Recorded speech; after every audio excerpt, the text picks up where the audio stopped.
एक गोवर्धन नाम का बहुत बड़ा डाकू था। उसने कभी राम कृष्ण हरि कोई चर्चा नहीं सुनी थी। कुल परंपरागत वो ऐसे चोरी का काम करना, हिंसा का काम करना ऐसे, पर भगवत कृपा से उसका नाम गोवर्धन ऐसा नाम पड़ा था, बड़ा परम पावन नाम। एक दिन राज कर्मचारी उसकी पीछा कर रहे थे क्योंकि वो चोरी वहां किए थे, तो सत्संग हो रहा था। तो करमैती बाई के पिता वो सत्संग कर रहे थे, बड़े उच्च कोटि के महापुरुष थे।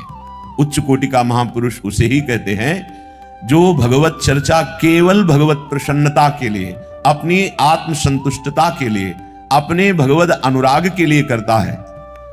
उसी कथा में आके बैठ गए। कथा वृंदावन बिहारी लाल की हो रही थी कि लालजू महाराज को आज मैया जब गौचारण के लिए गोविंद जा रहे हैं तो बहुत सुंदर श्रृंगार किया है। आज मोर मुकुट स्वर्ण के मुकुट के ऊपर विराजमान किया, मोर का पंख स्वर्णिम मुकुट है। अब वो चोर था, स्वर्ण की बात सुनते उसके एकदम सावधान हो गए कान। अभी 10 वर्ष के हैं, हाथ में लकुट दी वो भी स्वर्ण की, कमर में करधनी बंधी वो भी स्वर्ण की, बहुत हीरो से जटित बाजूबंद हैं, वक्षा स्थल में हार आदि आभूषण हैं। अब तो उसको लगा कि इतना धनी बालक 10 वर्ष का, हम इधर उधर चोरी करते हैं, अगर इसको लूट लें तो हम धनी हो जाएंगे। विचार तो बहुत बढ़िया बना, जो गोविंद को लूट ले उससे बड़ा धनी और कौन हो सकता है। बहुत ही प्रवीण बलवान चोरी में था। कथा संपन्न हुई। व्यास भगवान जो कथा कह रहे थे उनके समीप गए, परशुराम जी उनका नाम था। कहा तुम डरना मत। तो उनका मैं क्यों डरूंगा आपसे। बोले मैं अपना परिचय बताता हूं, मैं गोवर्धन डाकू हूं। कहा बढ़िया है भाई, तुम्हारा नाम तो बहुत बढ़िया है, हमसे क्या काम, पता बताओ। ये जो अभी धनी बालक की बात आपने की, इसको मैं लूटूंगा। बड़े प्यार से देखा उनका, हो भगवान की कृपा हो गई इस जीव पर, भगवान की कृपा। बोले भाई तुम्हारी क्या ताकत है, बड़े से बड़ा कोई डाकू उनको नहीं लूट सकता। तो उन्होंने कहा तुम हमें जानते नहीं, एक बार अगर हम ठान ले तो निश्चित हम उसे लूट लेते हैं। तो उनका ऐसा कोई बलवान ही नहीं हुआ कि हम जिनकी बात कर रहे हैं उनको लूट ले।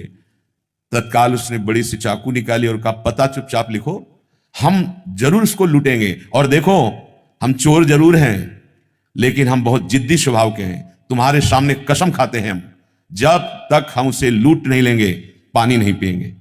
अब तो परशुराम जी जो व्यास जी थे उनको बड़ा सुख मिला कि भगवान कैसी कृपा जीव पर करते हैं। उनका भाई सुनो, उनका नाम कृष्ण है। वो वृंदावन में गौएं चराते हैं, पर वो देखने को तो 10 वर्ष के हैं पर प्रवीणता उनकी बहुत बड़ी है। वो जल्दी किसी के फुसलाने में फुसलने वाले नहीं और धमकाने में डरने वाले नहीं। तुमने ठान लिया इसलिए मुझे लगता है तुम लूट सकते हो, क्योंकि जो ठान ले, निश्चय कर ले तो ये दुर्लभ नहीं है, फिर ये मिल सकते हैं। उसने कहा पक्का, पर मुझे नाम पता नहीं, याद रहे कि ना रहे, नाम बताओ। तो उनका सहज सरल नाम का श्याम सुंदर है।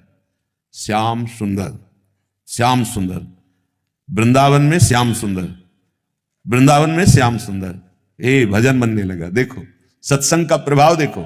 भगवत मिलने के लिए कमर कस ली, भगवान का साक्षात्कार करने के लिए अनजाने में शपथ खा ली, जब तक देखूंगा नहीं पानी नहीं पीऊंगा।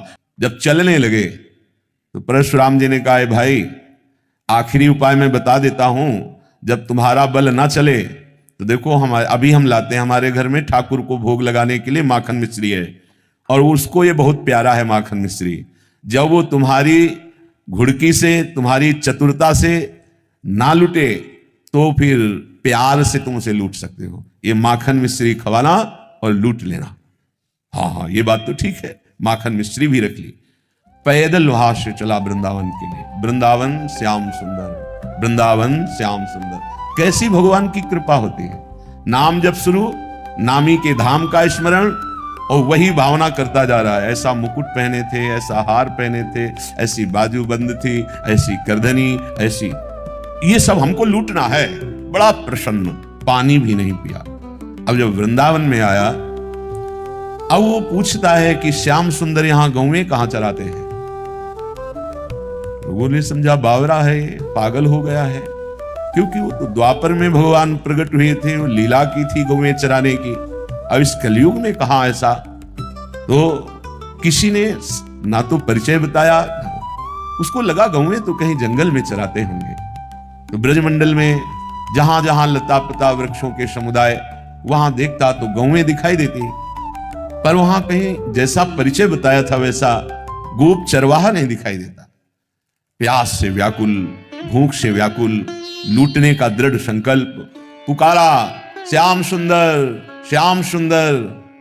कोई आर्त भाव से भगवान को पुकारे तो भगवान एक ही नाम में प्रकाशित हो जाते हैं। हार गया ढूंढते ढूंढते, लूटने की कसम खाई है, अगर नहीं मिले तो पानी भी नहीं पीऊंगा, प्राण भले त्याग दूं।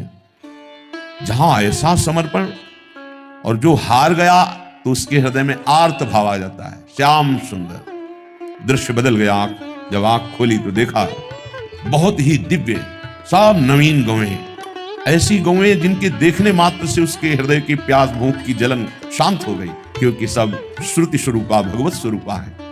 और उनके मध्य में जैसा कथा में सुना था वैसा ही प्रभु को देखा। सोचा ये तो बालक है, सखा लोग ये हमारा क्या कर लेंगे। गया श्याम सुंदर, प्रभु बहुत मुस्कुराकर नेत्र नचाते हुए देखे, हाँ जी इधर आओ, हमें तुमसे बात करनी। तो सखाओं से कहा भाई तुम खेलो, ये मेरा नया अतिथि आया है, इसका हम स्वागत करते हैं। ये सब दिव्य लीला सत्संग में दृढ़ भाव, सत्य भाव करने के कारण बड़ी जल्दी प्रकाशित हो गई। जहां जन्म जन्म लगते हैं भगवत साक्षात्कार के लिए, एक पापात्मा जीव, हिंसक जीव, चोरी करने वाला दृढ़ विश्वास किया कि जो ये व्यास जी कह रहे हैं वो एक एक अक्षर सत्य है, उसको संशय ही नहीं हुआ। श्रोता की अगर ऐसी स्थिति हो तो बहुत जल्दी लाभ मिलता है। भगवान नजदीक गए, हाँ बोल क्या बात। उसने देखा कि बालक तो है लेकिन बहुत ही निर्भय है। उन्होंने कहा ठीक से बात करो, तुमने अभी हमारा नाम नहीं सुना होगा। ठाकुर जी ने कहा भैया बता दे तेरा नाम क्या है। बोले गोवर्धन। तो बोले हमारा नाम नहीं सुना होगा, हमारा नाम है गोवर्धन धारी, तेरे से बड़ा नाम है। अब उसने कहा कि देखो बातें मत बनाओ, अपने मुकुट उतारो, बाजूबंद उतारो, ये करधनी उतारो, ये सब रखो, जानते हो हम चोर हैं। भगवान ने कहा भैया गलत जगह आ गए, तुमसे हम बड़े चोर हैं।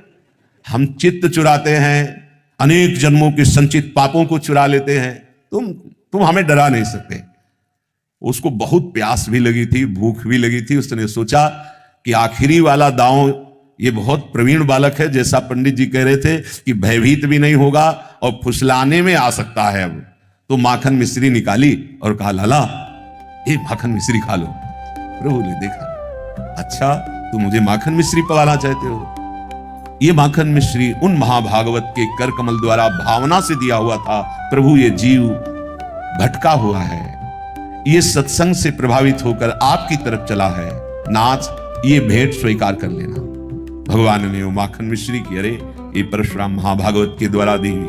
भगवान ने पाया और उसे कहा सुन, तूने भी नहीं पाया ना, थोड़ा पाले। उसने कहा मुझे ये नहीं पाला, मुझे अपने आभूषण उतार। एक बार तू थोड़ा पाले धैर्य पूर्वक, मैं स्वयं आभूषण उतार के दे दूंगा। मेरी मैया के पास ऐसे ढेर सारे आभूषण हैं, तू और कहेगा तो तुझे और दे दूंगा। जीव ही चखा भगवत प्रसाद, सब अंतःकरण की मलिनता नष्ट हुई, प्रेम नेत्र खुले, चरणों में गिर। अरे प्रभु प्रभु, आर्त भाव से त्राहिमाम त्राहिमाम। भगवान ने कहा ये आभूषण ले जा। बोले नहीं प्रभु अब नहीं, मुझे जो जन्म जन्मांतर से सुख की आकांक्षा से हिंसा चोरी पापाचरण कर रहा था, आज आपकी कृपा से सब भ्रम नष्ट हो गया। हे सुख सिंधु प्रभु, अपने चरणों से अब कभी विलंब मत कीजिए। भगवान ने उसे अपने नित्य सखा के रूप में, अर्थात उसका शरीर पूर्ण हुआ और वो नित्य सखा स्वरूप होकर सदैव सदैव के लिए गोविंद की सेवा